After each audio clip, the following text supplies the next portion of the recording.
You are Locked On Syracuse, your daily podcast on the Syracuse Orange. Part of the Locked On Podcast Network, your team every day.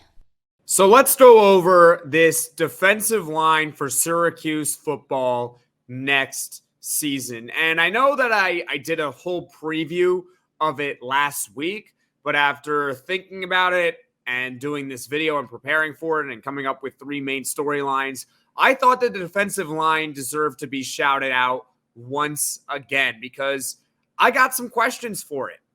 I do. I'm a little bit skeptical about this defensive line for Syracuse football. All right. We know who the leader is.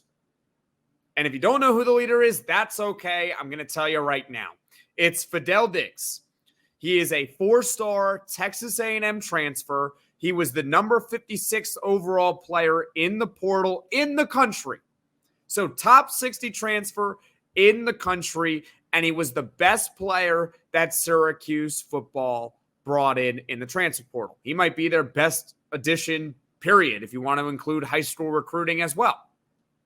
Fadil Diggs is really, really, really good. All right. He had 11 tackles for loss last season at Texas A&M. Obviously, there's familiarity with Elijah Robinson, the defensive coordinator for the Orange, because, well, those two were together at Texas A&M. And those 11 tackles for loss, by the way, were second on the Aggies. This is a legitimate player, and one that when Syracuse football got, I was like, whoa, like they got him? That's a real player right there from the SEC. That's a real dude. He can play. He's good, and he is criminally underrated on pretty much any site you pick. I mean, you can even go look at the video game. He's like an 81 overall when you got other guys like Justin Barrett and Marlo Wax, and I'm not saying they're bad or anything like that, but they're like in the 88 overall and 89 overall, and Fadil Diggs is at like 81 overall. And I'm like, there's not a 7 overall difference because I think that Fadil Diggs is the second best player on the Cuse behind Oronde Gadsden. I think he is the second best player. But outside of Fadil Diggs, who is going to step up on this defensive line? That is one of the main stories for this team this upcoming season. Who's it going to be? It's pretty much anyone's guess right now who it's going to be. And it's important to note that one of those players, unfortunately, will not be Braylon Ingram. Braylon Ingram, he tore his Achilles, so he is out for the season, and he's actually done for his career. And it's such a sucky situation. I really feel for him. So he's not going to have that opportunity to slide into maybe the starting lineup for this team this upcoming season, but more so like his football career is over, and that's terrible. So I really feel for him, and he's not going to be able to contribute on the field for this upcoming season for this team. So now you don't have Braylon Ingram, so that's a hit to the depth for the Orange next season on the defensive line. Who's going to step up? Right? There's Elijah Fuentes-Cundiff we went over. There's Denis Jaquez. There's Kevin Jobity. Which one of those three is going to break out for this upcoming season? Who's it going to be? Who will step up for this defensive line? And the reason why I mentioned those three names, first of all, they're all holdovers. These are players that have been with the program for years. They've been with the program. They have combined for 6 total starts. That's it.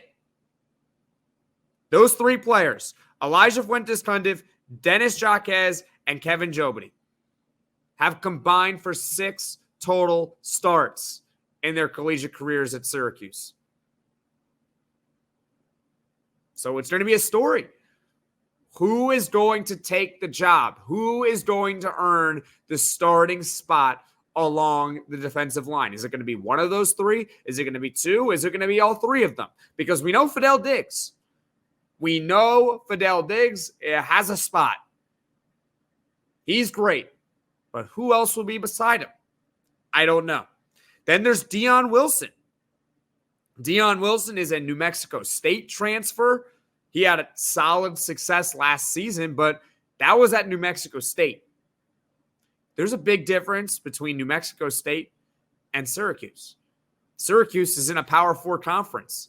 I know we don't have the toughest schedule in the ACC. In fact, we have the easiest schedule in the country.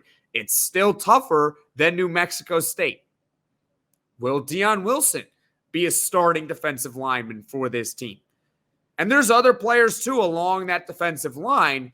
But when I look at that unit, that is honestly the unit that I'm most concerned about.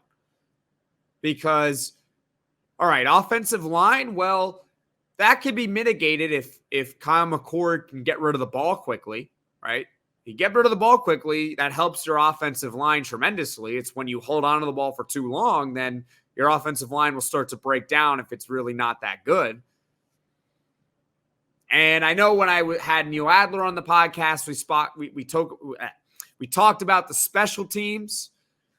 And honestly, I think they have pretty good special teams with Trevor Pena back there and Malachi James, potentially the true freshman, and Jack Stonehouse is a solid punter. So can Denneberg be better than he was last year as the kicker?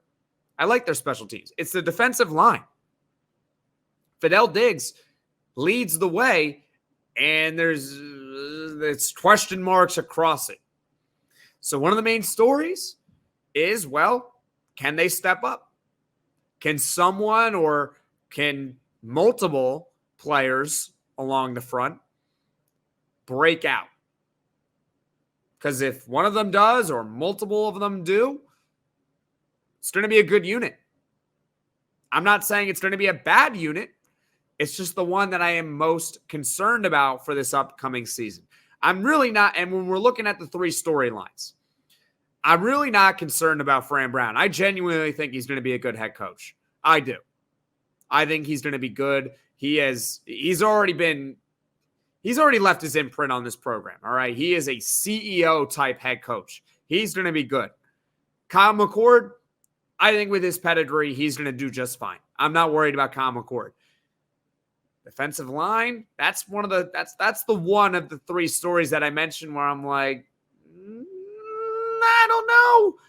I hope it's good next season. I know Fadil Diggs is really good, but who is going to step up is the main question for this team.